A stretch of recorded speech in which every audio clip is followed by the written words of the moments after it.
You're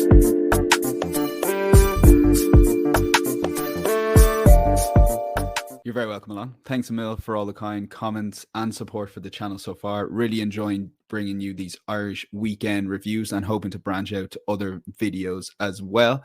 If you're new to the Irish Weekend Review and you're not quite into all the sports, do check out the description. There are timestamps listed for all the sports, but I hope it flows well enough that we're just dipping in and out of different sports and different stories for the weekend. And thoroughly enjoyable weekend, I would say, of sport. We're going to tackle everything from rugby, football, bit of GAA, and any other news. And do stay tuned for a couple of cool Irish stories in that any other news section.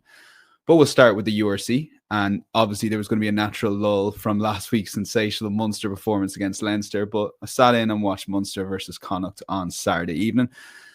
Frustrating, I would say, at times for Munster fans. Their attacking didn't look as flowing as previous. They were knocking on the door and perhaps scoring another couple of tries. But look, 3 tries for Munster. They were pushing for that bonus point. Didn't quite get it.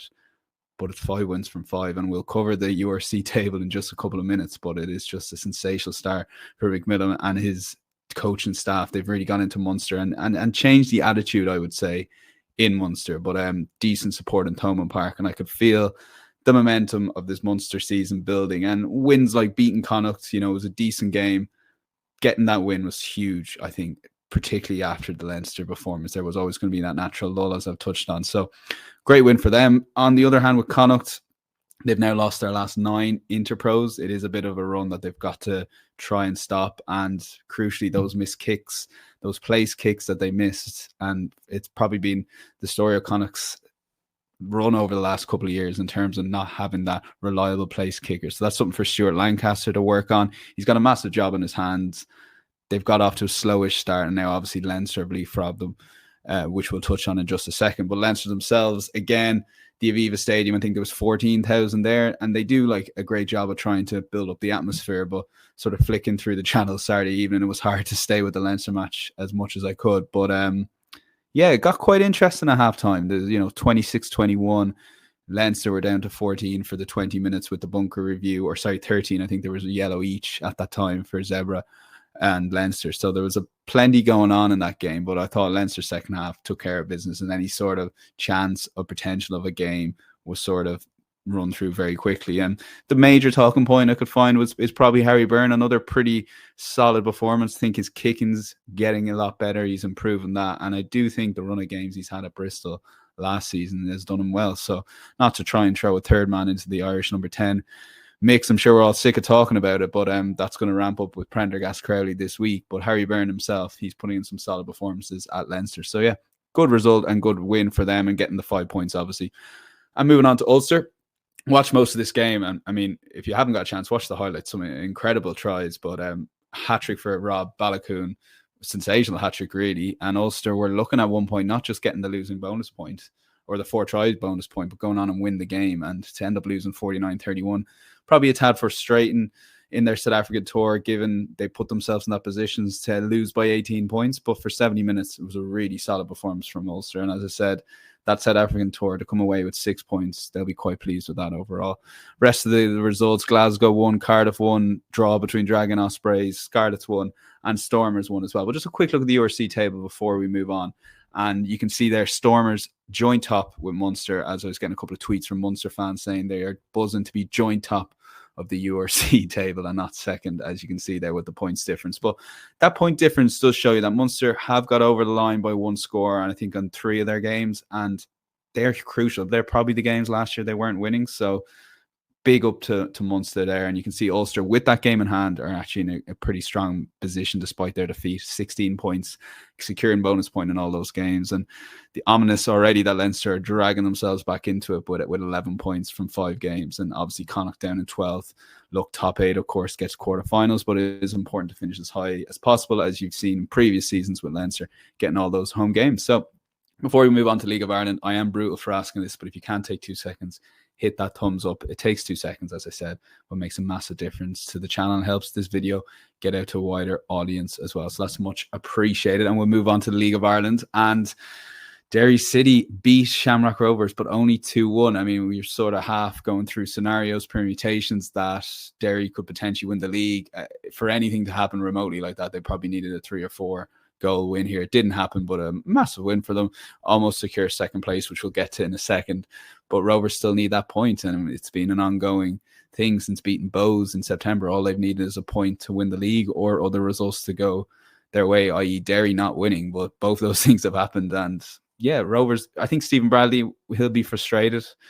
Obviously, I think if they do win the FAI Cup and get the double, I think all this nonsense or messing in the last month or two will be forgotten. Shout out to Stephen Bradley as well. Ran the marathon, Dublin City Marathon, in under 4 hours for Oscar Kids Cancer Charity. And obviously his son, Josh, got the all clear from cancer a few months ago. So absolutely brilliant. And he managed to get a helicopter, get up to Derry in the hope of winning the league. But he'll be frustrated they didn't quite get it done. But the story of that campaign, and we'll bring up the league table, is the European spots going into the final day. And Bows were 2-0 up against Shells, end up losing the game 3-2. Absolutely incredible scenes in Dalymount Park. I mean, Harry Wood gets the 87th minute equaliser. If you want to check that out on social, not even for the goal, but for the celebrations, he runs by the touchline, has a few pops at the Bows bench and celebrates in front of the mono stand. So sensational. And that was enough to make this a competitive final day. But I mean, it's been classic Bows the last few weeks. They end up losing the game 3-2. I was at the game in Dalymount against Pats. I mean, both sides need a win, and it was 0-0. No side looked like scoring. So frustration. But look, going into the final day, if we quickly go through the permutations, the final day will be Saturday, 4 p.m. live on Virgin Media 2. And you can see Shells have secured top 3, 58 points, Derry 60. So they'll battle out for what could be a Europa League spot if Cork don't win the FAI Cup semi or final.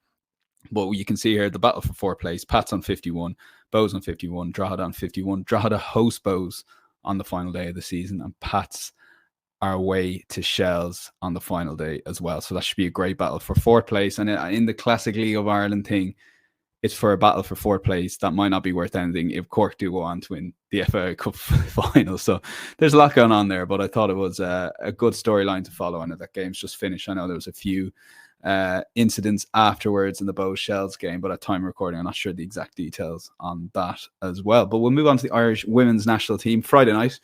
Going back here, and look, I thought it was as good a performance as Carla Ward's had from her Irish side. They went into this game probably as slight underdogs against Belgium, albeit Belgium probably not as strong as, for example, their men's team would be high up in the world rankings. Their women's not as good, but this, for those not sure, this is a Nations League 2-legged playoff.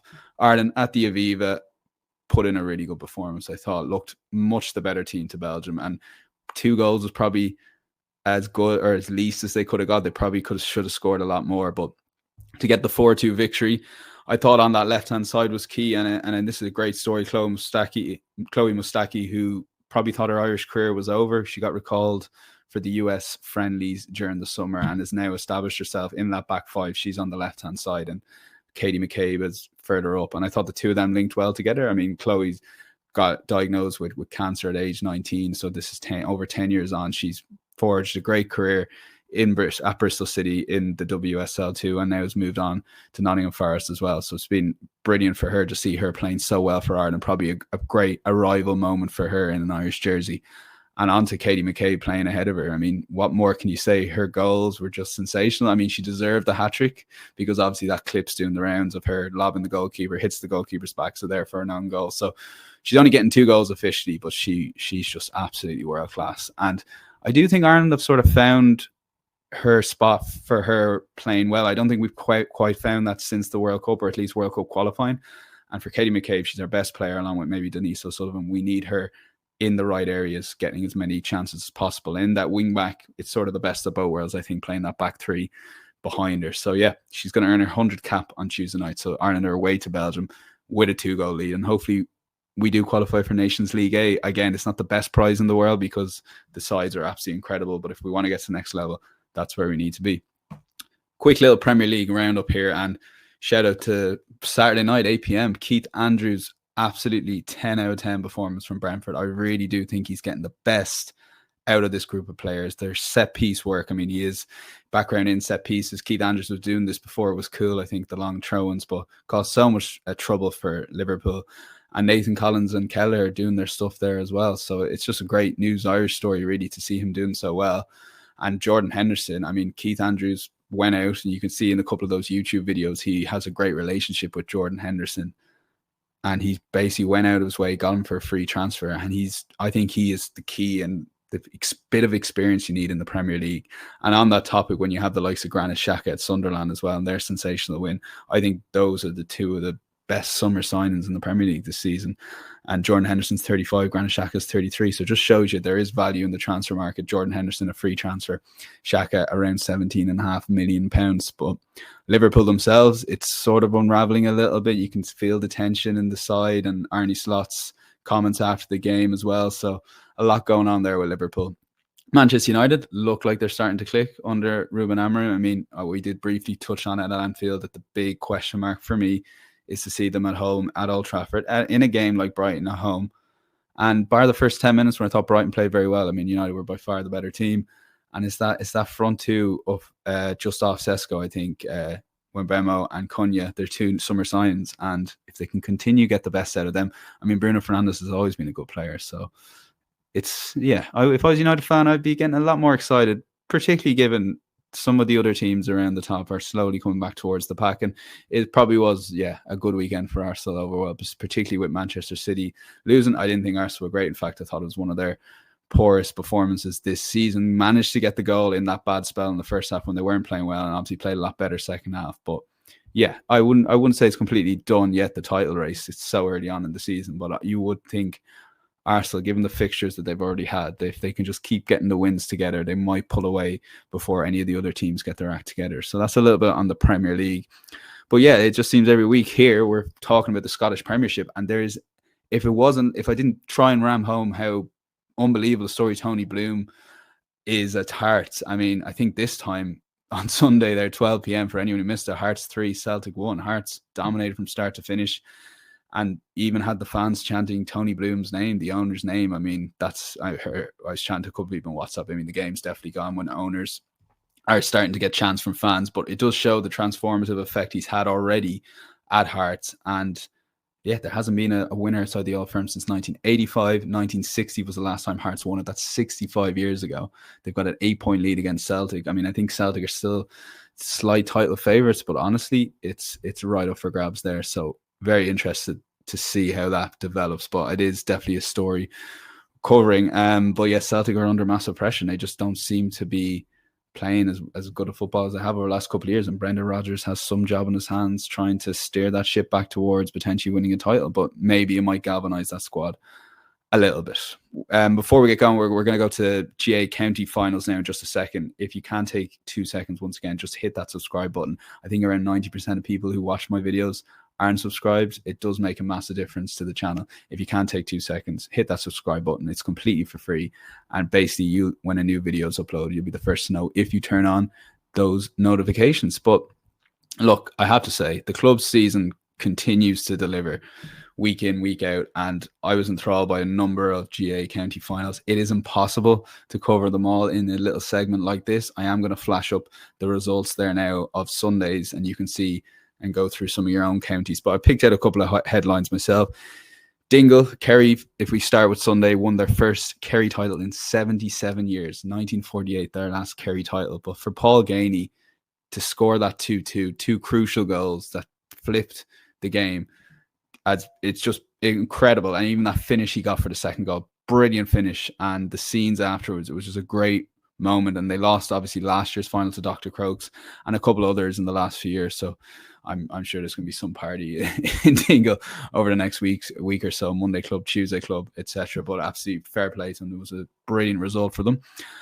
Mayo, obviously the replay we have had on Saturday night, and Ballina came back from 10 points to win the 3 in a row in Mayo. Just incredible. But for those that haven't seen it, Evan Regan scored a 2-pointer in the 63rd minute, 60 minutes, of course, for club games, to basically bring it back to level and complete the comeback to 10 points before scoring the winner himself. But the 2-pointer he got was beautiful. And it did make me think, I mean, the 2-pointer is being bashed a little bit, and the difference between 2 points and 3 points for a goal. And I do accept we can always look at that and maybe get the goal to 4 points.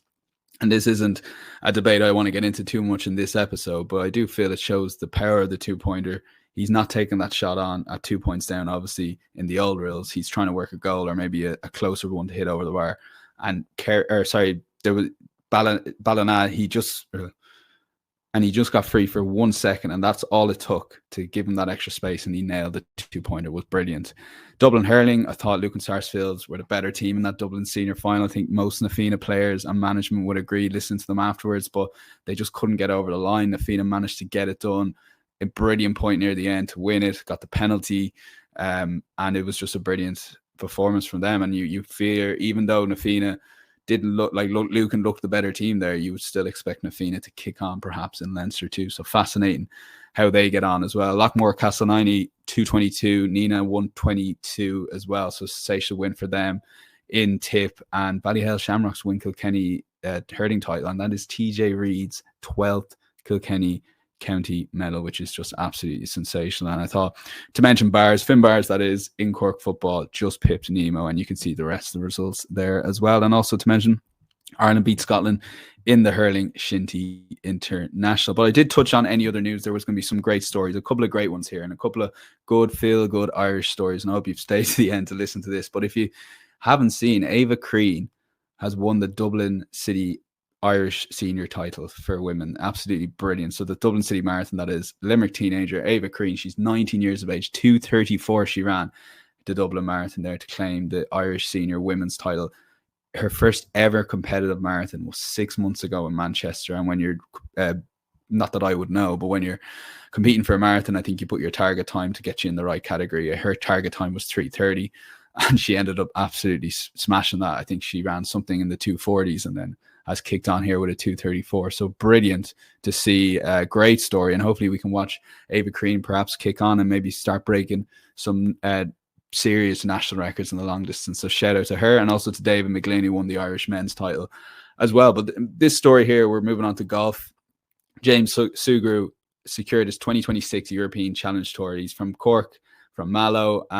You might recognize the name. 6 years ago, he won the amateur championship at Portmarnock, and sort of, but since then, not that it's been terrible since then, but it's just been injury ridden. There's been a lot of stuff. He was out, I think, with that injury, 18 months back injury.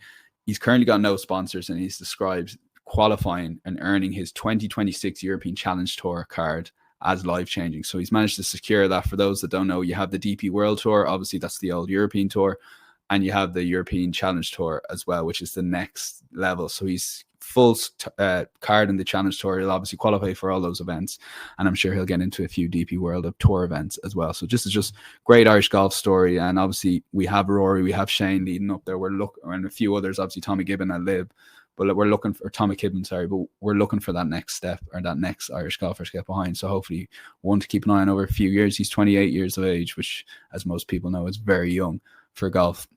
And finally, I do want to keep covering Irish swimming, because we do have the World Aquatics World Cup Tour at the moment. Ellen Walsh and Mona McSharry have made serious Irish swimming history, and I don't feel it's got all the coverage it probably should get, but they've broken 11 national records over the last week or so, which is equates to 12 medals total between the two of them. It's been absolutely sensational. And to put it into context, I mean, prior to this year, there was only 4 medals won by Ireland on the World Cup circuit. So that includes a couple for McSharry in Budapest a couple of years ago herself. So these two women, Ellen Walsh and Mona McSharry, are transforming Irish women's swimming, but also Irish swimming itself. So sensational. And if you want to cover them, because I know most people only see the Olympics, there will be the European Championships coming up in Poland, and that's the start of December. So well worth checking out and keeping an eye on Ellen Walsh and Mona McSharry, two names for the present, but also for the future to follow in this Olympic cycle as best we can. But thanks a million for watching. I mentioned the like and the subscribing. It takes 2 seconds. It makes massive difference. Next week, I'll jump on to do a quick Ireland versus New Zealand review. It'll be a little bit shorter. It won't be a full weekend review, but I'll be back in full the weekend after. I'll be on RT Radio 1 tomorrow morning if you're watching the Sunday evening, just to cover the weekend sport. I'm very much looking forward to that. But enjoy the week, and I'll chat to you this time next week. Bye-bye.